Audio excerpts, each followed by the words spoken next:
Yeremia 27 disuruh untuk memikul kuk Babel. Pada permulaan pemerintahan Zedekia, anak Yosia Raja Yehuda, datanglah firman ini dari Tuhan kepada Yeremia. Beginilah firman Tuhan kepadaku, buatlah tali pengikat dan gandar, lalu pasanglah itu pada tengkukmu. Kemudian kirimlah pesan kepada Raja Edom, kepada Raja Moab, kepada Raja Bani Amon, kepada Raja Tirus, dan kepada Raja Sidon, dengan perantaraan utusan-utusan yang telah datang ke Yerusalem, menghadap Zedekia Raja Yehuda. Perintahkanlah mereka mengatakan kepada tuan-tuan mereka, beginilah firman Tuhan semesta alam, Allah Israel. Beginilah harus kamu katakan kepada tuan-tuanmu, akulah yang menjadikan bumi, manusia dan hewan yang ada di atas muka bumi dengan kekuatanku yang besar dan dengan lenganku yang terentang, dan aku memberikannya kepada orang yang benar di mataku. Dan sekarang aku menyerahkan segala negeri ini ke dalam tangan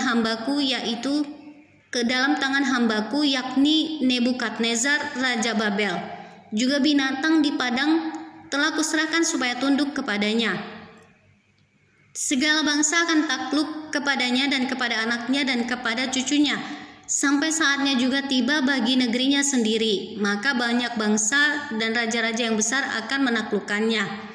Tetapi bangsa dan kerajaan yang tidak mau takluk kepada Nebukadnezar Raja Babel dan yang tidak mau menyerahkan tengkuknya ke bawah kuk Raja Babel, maka bangsa itu akan kuhukum dengan pedang, kelaparan dan penyakit sampar. Demikianlah firman Tuhan, sampai mereka kuserahkan ke dalam tangannya. Mengenai kamu, janganlah kamu mendengarkan nabi-nabimu, juru-juru tenungmu, juru-juru mimpimu, tukang-tukang ramalmu, dan tukang-tukang sihirmu yang berkata kepadamu, janganlah kamu mau takluk kepada Raja Babel, sebab mereka bernubuat palsu kepadamu dengan maksud menjauhkan kamu dari atas tanahmu, sehingga kamu kucerai-beraikan dan menjadi binasa. Tetapi bangsa yang mau menaruh tengkuknya ke bawah kuk Raja Babel dan yang takluk kepadanya, maka mereka akan kubiarkan di atas tanahnya. Demikianlah firman Tuhan, dan mereka akan mengolahnya dan diam di sana. Kepada Zedekia Raja Yehuda, aku telah berbicara dengan cara yang sama. Kataku, taruhlah tengkukmu ke bawah kuk Raja negeri Babel, takluklah kepadanya dan kepada rakyatnya, maka kamu akan hidup. Mengapa engkau beserta rakyatmu harus mati oleh pedang, kelaparan dan penyakit sampar seperti yang difirmankan Tuhan tentang bangsa yang tidak mau takluk kepada Raja Babel itu?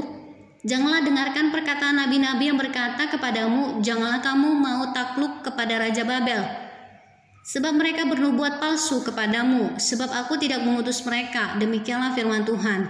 Tetapi mereka bernubuat palsu demi namaku, sehingga kamu kucerai-beraikan dan menjadi binasa bersama-sama dengan nabi-nabi yang bernubuat kepadamu itu.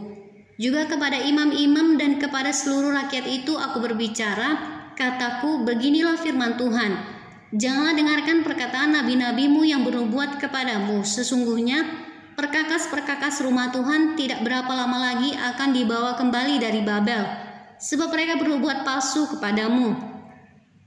Janganlah kamu mendengarkan mereka, takluklah kepada Raja Babel, maka kamu akan hidup. Mengapa kota ini harus menjadi reruntuhan?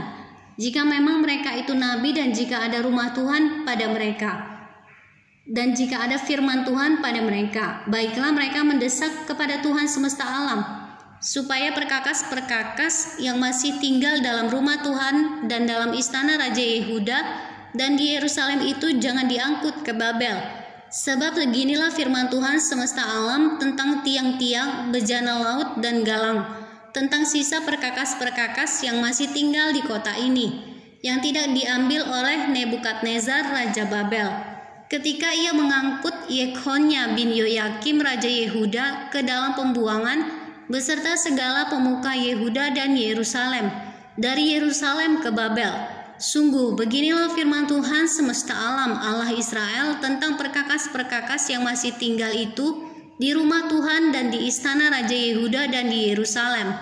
Semuanya akan diangkut ke Babel dan akan tinggal di sana sampai pada hari aku memperhatikannya lagi. Demikianlah firman Tuhan, lalu membawanya kembali ke tempat ini.